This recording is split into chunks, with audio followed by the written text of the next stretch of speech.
हाय दोस्तों, आज हम शुरू करेंगे मिश्रण मिश्रण और कृत्रिम परिवर्तन और अनियंत्रित परिवर्तन के बारे में जानेंगे कि मिश्रण किसे कहते हैं और कृत्रिम परिवर्तन किसे कहते हैं और अनियंत्रित परिवर्तन किसे कहते हैं तथा नियंत्रित परिवर्तन और जटिल परिवर्तन के बारे में जानेंगे। ठीक है, चलिए शुरू करते हैं।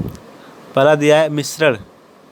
इसका परिभाषा होता है मिश्रण का दो या दो से अधिक तत्व या यौगिक अनिश्चित अनुपात में मिलकर मिश्रण का निर्माण करते हैं। मिश्रण में अवयवी तत्वों या यौगिकों के गुण विद्यमान रहते हैं, जैसे शरबत, चीनी व जल यौगिक से मिलकर बनता है। ठीक है, इसमें चीनी एवं जल दोनों के गुण विद्यमान होते हैं। मान लीजिए ऐसे दो तत्व लें जो दोनों को मिलाकर अगर नया तत्व बनाते हैं तो उसे क्या बोलते हैं? यौगिक। उन दोनों को मिश्रण करते समय क्या बोलते हैं? यौगिक। अगर दो तत्व हैं, अगर दोनों को मिलाएंगे तो हमारा यौगिक का रूप ले लेगा। ठीक है, जैसे मान लीजिए शरबत है तो शरबत में हम दो चीज़ों को मिलाते हैं, जैसे पानी हो गया, चीनी हो गया और नींबू। ये तीनों चीज़ों को मिलाएंगे तो क्या होगा? हमारा एक मिश्रण तैयार हो जाएगा, यानी शरबत। ऐसे चीज़ों को हम क्या बोलते हैं? मिश्रण। चीनी, पानी और नींबू का ये क्या हो गया? मिश्रण हो गया, यानी शरबत तैयार हो गया हमारा। ये सभी गुण इसमें विद्यमान होते हैं। ठीक है, और अगला दिया है कृत्रिम परिवर्तन। ठीक है, कृत्रिम परिवर्तन। आपने बढ़ई को लकड़ी से मेज, कुर्सी या तख्त बनाते देखा होगा। यह कृत्रिम परिवर्तन है। मनुष्य द्वारा किए गए परिवर्तन कृत्रिम परिवर्तन कहलाता है। कृत्रिम परिवर्तन का मतलब है कि अगर कोई व्यक्ति अपने द्वारा किसी चीज़ को तैयार करता है, अगर कोई भी व्यक्ति हो अपने द्वारा किसी चीज़ को तैयार करता है तो हम उसे कृत्रिम परिवर्तन कहते हैं। मान लीजिए कोई बढ़ई है, बढ़ई अगर मेज बनाया तो उसके द्वारा जो बनाया गया है वो किस में आएगा? कृत्रिम परिवर्तन में आएगा। ठीक है, इसे बोलते हैं कृत्रिम परिवर्तन। अगर एग्जाम में लिखना हो तो क्या लिखेंगे?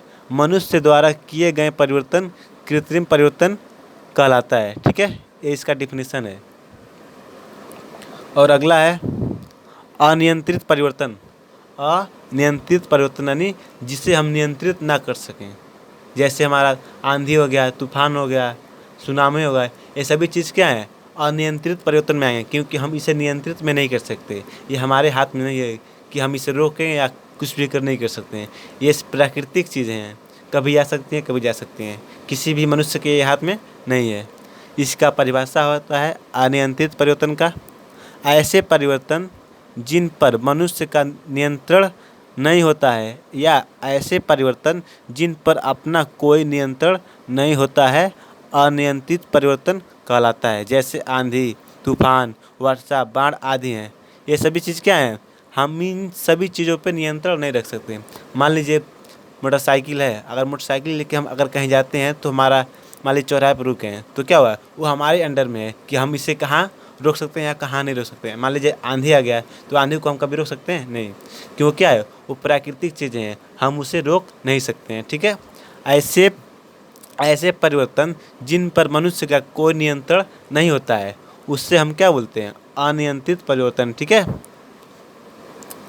और अगला है नियंत्रित परिवर्तन। ठीक है, अगला दिया है नियंत्रित परिवर्तन। ठीक है, इसका परिभाषा होता है ऐसे परिवर्तन को जिन पर अपना नियंत्रण रहता है उन्हें नियंत्रित परिवर्तन कहते हैं, जैसे पंखा, ट्रेन, स्कूटर, बस आदि। ठीक है, इन सभी चीज़ों को क्या बोलते हैं? नियंत्रित परिवर्तन। आप सोचेंगे कैसे ये नियंत्रित परिवर्तन है? इसलिए मान लीजिए कोई ट्रेन चल रहा है, ठीक है, उसमें ड्राइवर होता ही होता है। अगर ड्राइवर चाहे तो किसी भी स्टेशन पर रोक सकता है। क्या है? उसके हाथ में है कि वो कहाँ रोक सकता है, कहाँ नहीं रोक सकता है। ठीक है, ऐसे परिवर्तन जिनका नियंत्रण किसी व्यक्ति के हाथ में हो, वो जहाँ चाहे वहाँ रोक सकता है। जैसे पंखा को हम ऑन करेंगे या ऑफ करेंगे, वो किसके हाथ में है? हम लोगों के हाथ में कि वो क्या करें क्या ना करें। ठीक है, ये सभी चीज़ क्या होते हैं? नियंत्रित परिवर्तन होते हैं, जिन पर मनुष्य का नियंत्रण होता है। ठीक है, तो इस चीज़ों को क्या बोलते हैं? नियंत्रित परिवर्तन। और अगला क्या है? अगला है जटिल परिवर्तन। ठीक है, इसका डेफिनेशन है वास्तव में बड़े लंबे समय और जटिल क्रियाओं के उपरांत हमें पेट्रोलियम उत्पाद जैसे पेट्रोल, डीजल, मिट्टी का तेल आदि प्राप्त होता है। इन परिवर्तनों की प्रक्रिया अत्यंत जटिल होती है। ये जटिल परिवर्तन कहलाते हैं। जटिल परिवर्तन उससे कहते हैं जो लंबे समय तक जो क्या होते हैं, ज़मीन के अंदर पाए जाते हैं। यानी पेट्रोलियम में सारे द्रव चीज़ें आ जाएंगे। पेट्रोल हो गया, डीजल हो गया, मिट्टी का तेल हो गया, ये सभी चीज़ें क्या होता है? जटिल परिवर्तन होते हैं। ठीक है, जो ज़मीन के द्वारा निकाले गए हैं तत्व होते हैं उन्हें पेट्रोलियम बोलते हैं। यानी जटिल परिवर्तन के समूह में आता है। ठीक है, इससे हम बोलते हैं जटिल परिवर्तन। इससे भूमि के द्वारा हम प्राप्त करते हैं, उससे बोलते हैं जटिल परिवर्तन।